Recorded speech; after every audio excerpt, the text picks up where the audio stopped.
اعوذ باللہ من الشیطان الرجیم بسم اللہ الرحمن الرحیم السلام علیکم۔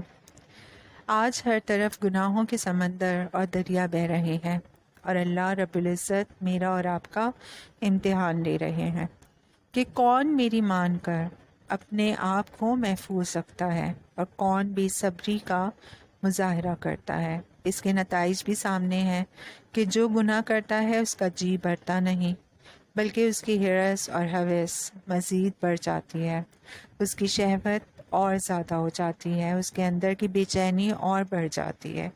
یہ انسان نادان ہے، کہتا ہے کہ ایک مرتبہ آنکھ بھر کر دیکھ لوں گا تو سکون مل جائے گا، حالانکہ سکون نہیں ملتا بلکہ اندر بے چینی اور بڑھ جاتی ہے۔ اور اگر اللہ کا حکم سمجھ کر اس گندگی کے دریا سے اپنی نگاہیں بند کر لے، اس بے حیائی کے سمندر سے اپنی آنکھیں ہٹا لے، تھوڑی دیر تکلیف ضرور ہوگی لیکن بعد میں اللہ کا سکون دے دیں گے۔ اسی طرح کا معاملہ آج بھی ہے کہ ہر طرف گناہوں کے دریا اور سمندر ہیں، اور وہ آدمی بڑا خوش نصیب ہے جو مجاہدہ کر کے اس سے اپنے آپ کو بچاتا ہے، اپنی آنکھ، زبان، کان اور جسم کے ہر عضو کو گناہوں کی گندگی سے محفوظ رکھتا ہے۔ تھوڑی دیر مشقت ضرور ہوتی ہے اسے، لیکن اس کے پاس سکون مل جاتا ہے، اور اگر اس امتحان میں ناکام ہو جاتا ہے تو سکون نہیں ملتا بلکہ گناہوں کی ہوس بڑھ جاتی ہے۔ انسانی نفس کی مثال ایک معصوم بچے کی سی ہے۔ آپ بچے کا دودھ چھڑا دیں گے تو تھوڑی دیر اسے تکلیف ہوگی، لیکن باقی زندگی کے لیے آسانی ہو جائے گی، وہ غذائیں کھانے لگ جائے گا، اور خدا نخواستہ اس خیال سے دودھ نہ چھڑوایا کہ اس سے بچے کو تکلیف ہوگی تو وہ ساری زندگی دودھ کا عادی رہے گا، جوانی تک بھی دودھ پیتا رہے گا، پھر بڑی مصیبت ہو جائے گی۔ اسی طرح اپنے نفس کو گناہوں سے روک لیں، اس میں تھوڑی دیر کی مشقت ہے، پھر مزے ہی مزے ہیں، راحت ہی راحت ہے۔ آج کے گندے ماحول میں جو اپنے آپ کو گناہوں سے محفوظ رکھتا ہے وہ واقعی اللہ کا ولی ہے۔ گھر میں ٹی وی چل رہا ہے اور یہ ایک کونے میں بیٹھ کر اپنے آپ کو اس سے محفوظ رکھ رہا ہے۔ گناہوں کا ماحول ہے، بد نظری ہی بد نظری ہے، بے حیائی ہی بے حیائی ہے، عریانی ہی عریانی ہے، اور یہ صبح سے لے کر شام تک اور شام سے لے کر صبح تک اپنی آنکھ ایک مرتبہ بھی غیر محرم کی طرف نہیں اٹھاتا۔ ایسا شخص اللہ کا ولی ہے، واقعتاً اللہ نے اسے نوازا ہے۔ ایک مرتبہ حضرت رابعہ بصریہ رحمۃ اللہ علیہ حضرت حسن بصری رحمۃ اللہ کے پاس کوئی مسئلہ دریافت کرنے کے لیے آئیں تو حضرت حسن بصری رحمۃ اللہ موجود نہیں تھے، وہ عبادت کرنے کے لیے دریا کے کنارے گئے ہوئے تھے، اس خیال سے کہ جہاں مخلوق خدا کم ہوتی ہے وہاں گناہ بھی کم ہوتے ہیں، وہاں کی فضا گناہوں سے پاک ہوتی ہے تو اللہ کی طرف رجوع جلد نصیب ہو جاتا ہے، قلب کے اندر انوارات جلد منتقل ہو جاتے ہیں۔ اسی خیال سے دریا کنارے تشریف لے گئے۔ حضرت رابعہ بصریہ رحمۃ اللہ علیہ بھی وہاں پہنچ گئیں۔ وہاں پہنچی تو کیا دیکھتی ہیں کہ حضرت حسن بصری رحمۃ اللہ پانی کی لہروں پر مصلی بچھا کر نماز پڑھ رہے ہیں۔ یہ بھی بڑی اللہ والی تھیں، اللہ نے انہیں بھی دین کی سمجھ عطا فرمائی تھی۔ انہوں نے کہا، مکھیوں کی طرح فضاؤں میں اڑنا، تنکوں کی طرح لہروں پر چلنا کون سا کمال ہے؟ یہ تو مکھی بھی کر سکتی ہے کہ فضا کے اندر اڑتی رہے، یہ تو تنکے بھی کر سکتے ہیں کہ وہ لہروں کے اوپر تیرتے رہیں۔ انسان کا یہ کون سا کمال ہے کہ وہ دریاؤں پہ مسلح بچھا کر عبادت کرنے لگے یا پھر فضاؤں میں اڑنے لگ جائے؟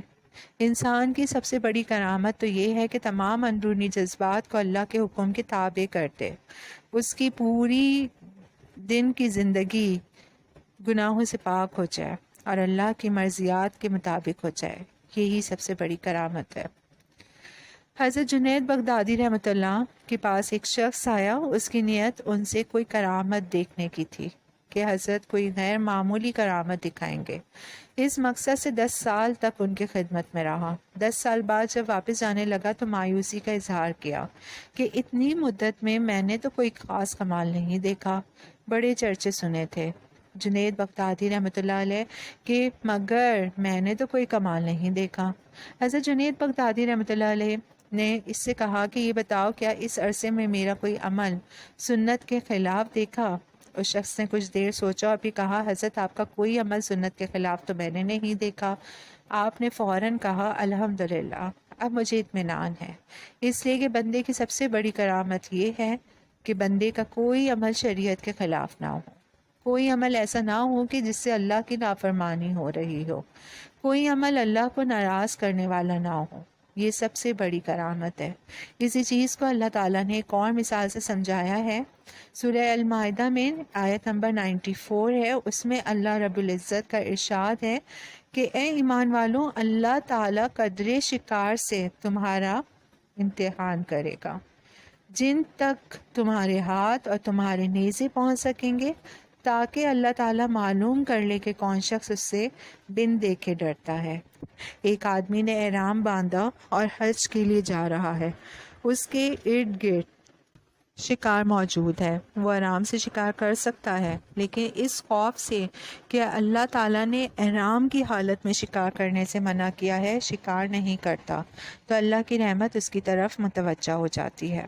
اسی طرح آج ہر طرف شکار موجود ہے، گناہ موجود ہیں، چاہے آنکھ سے گناہ کر لیں، چاہے زبان سے گناہ کر لیں، چاہے ہاتھ سے گناہ کر لیں، گناہ ہی گناہ ہے۔ لیکن اگر یہاں اپنے آپ کو محفوظ کر لیتے ہیں، گناہوں کو شکار نہیں کرتے، ان کی جانب مائل نہیں ہوتے، تو اللہ کی رحمت آپ کی طرف متوجہ ہو جاتی ہے، اور گناہوں سے محفوظ رہنا ہی سب سے بڑی کرامت ہے۔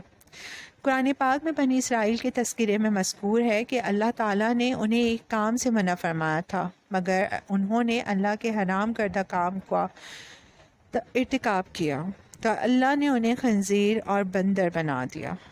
ارشاد باری تعالیٰ ہے سورہ الاعراف میں 163 آیت ہے، اور آپ ان لوگوں سے، اس بستی جو کہ دریائے شور کے قریب آباد تھے، اس وقت کا حال پوچھئے کہ جب کہ وہ ہفتے کے بارے میں حد شرعی سے نکل رہے تھے، جبکہ ان کے ہفتے کے روز دریا کی مچھلیاں ظاہر ہو کر ان کے سامنے آتی تھیں، اور جب ہفتے کا دن نہ ہوتا تو ان کے سامنے نہ آتی تھیں۔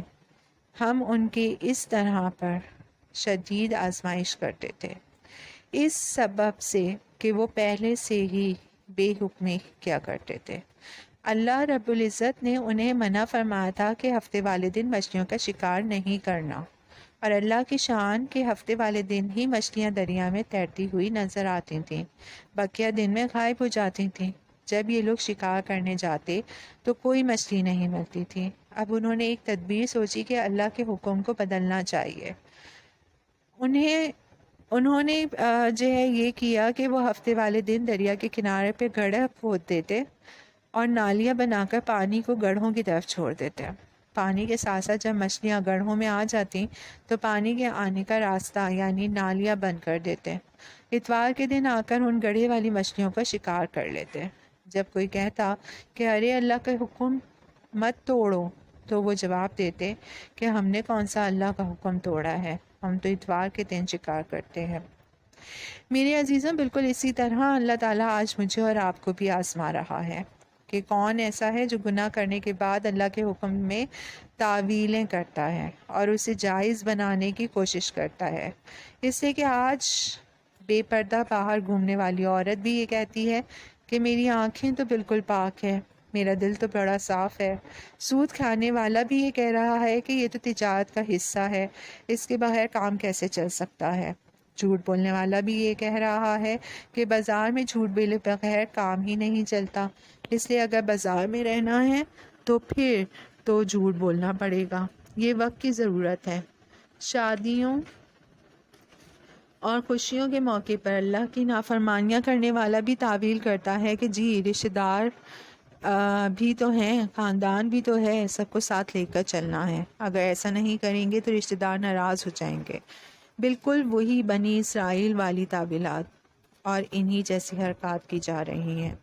مسلمان کہلانے والا بھی گناہ کرنے کے بعد اسے جائز بنانے کی کوشش کرتا ہے، نافرمانی کرنے والا بھی نافرمانی کرنے کے بعد تعویلات کا دروازہ کھول دیتا ہے۔ کہ میں نے یہ تھوڑی کیا ہے، بلکہ میں نے تو یہ کیا ہے۔ بنی اسرائیل کے لوگوں نے جب اللہ کے حکم میں تعویل کی اور اسے جائز بنانے کی کوشش کی تو اللہ نے انہیں خنزیر اور بندر بنا دیا۔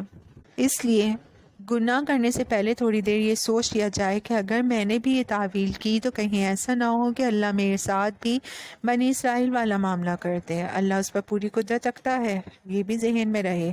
اگر ظاہری شکل و صورت نہ بھی بدلی تو بھی اندر کی فطرت تو بدل ہی جائے گی، یعنی ظاہراً تو یہ انسان نظر آئے گا لیکن اس کے اندر فطرت حیوانوں والی آ جائے گی۔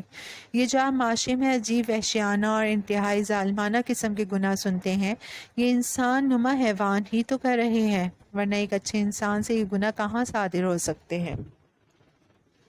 میرے عزیزوں، یہ تو اللہ کا حلم ہے کہ اس دھرتی پر ایسے ایسے گناہ ہو رہے ہیں اور اللہ انہیں برداشت کر رہا ہے، اور ان گناہ کرنے والوں کو بندر اور خنزیر نہیں بنا رہا، آسمان سے پتھر نہیں برسا رہا، زمین کے اندر نہیں دھسا رہا، طوفان اور زلزلے نہیں لا رہا، بلکہ درگزر کر رہا ہے کہ شاید یہ لوٹ آئیں اور اللہ کی اس ڈھیل سے فائدہ حاصل کر کے توبہ کر لیں۔